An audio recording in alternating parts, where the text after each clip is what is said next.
going to read The Snail and the Whale by Julia Donaldson. Just is the tale of a tiny sail and a great big blue humpback whale. This is a rock as black as soot, and this is a snail with an itchy foot. The sea snail slithered all over the rock and gazed at the sea and the ships in the dock. And as she gazed, she sniffed and sighed. The sea is deep and the world is wide. How I long to sail, said the tiny snail. These are the other snails in the flock, who all stuck tight to a smooth black rock, and said to the snail with the itchy foot, "Be quiet, don't wiggle, sit still, stay put." But the tiny sea snail sniffed and sighed, then cried, "I've got it, I'll hitch a ride." This is the trail of the tiny snail, a silvery trail that looped and curled and said, "Ride wanted around the world." This is the whale who came one night when the tide was high and the stars were bright. A humpback whale, immensely long, who sang to the snail a wonderful song of simmering ice and coral caves and shooting stars and enormous waves. And this is the tale of the humpback whale. He held it out of the starlit sea and said to the snail, "Come sail with me." This is the sea, so wide and free, that carried the whale and the snail on his tail to towering icebergs and far off lands, with fiery mountains and golden sands. These are the waves that arched and crashed, that foamed and frolicked and sprayed and splashed. The tiny snail on the tail of the whale. These are the caves beneath the waves, where colorful fish with feathery fins and sharks with hideout toothy grins swam past the whale and the snail on his tail.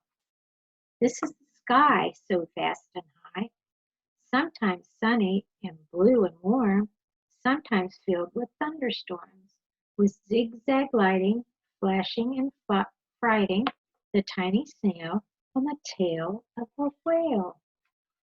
And she gazed at the sky, the sea, the land, the waves and the caves and the golden sand.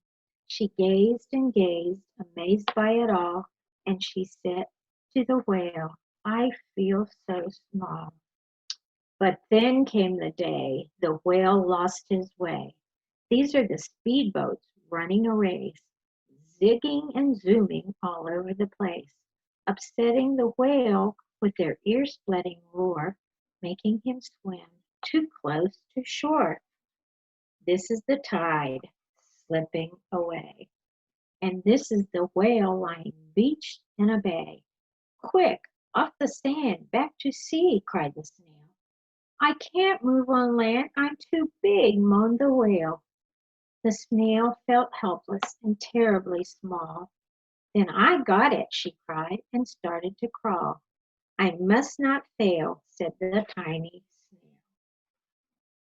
This is the bell on the school in the bay, ringing the children in from their play. This is the teacher holding her chalk, telling the class, "Sit straight, don't talk." This is the board as black as soot. And this is the snail with the itchy foot. A snail, the teacher turns pale. "Look," said the children, "it's leaving a trail." This is the trail of the tiny snail, a silvery trail saying, "Save the whale." These are the children running from school, fetching the firemen, digging a pool, squirting and spraying to keep the whale cool. This is the tide coming back into the bay, and these are the villagers shouting hooray as the whale and the snail travel safely away. And the whale and the snail told their wonderful tale of shimmering ice and coral caves and shooting stars in enormous waves, and how the snail, so small and frail, with her loop curling silvery tail, saved the life of the humpback whale. Then the humpback whale held out his tail and crawled and on crawled snail after snail, and they sang to the sea as they all set sail on the tail of the gray blue humpback whale. Thank you for listening. Bye.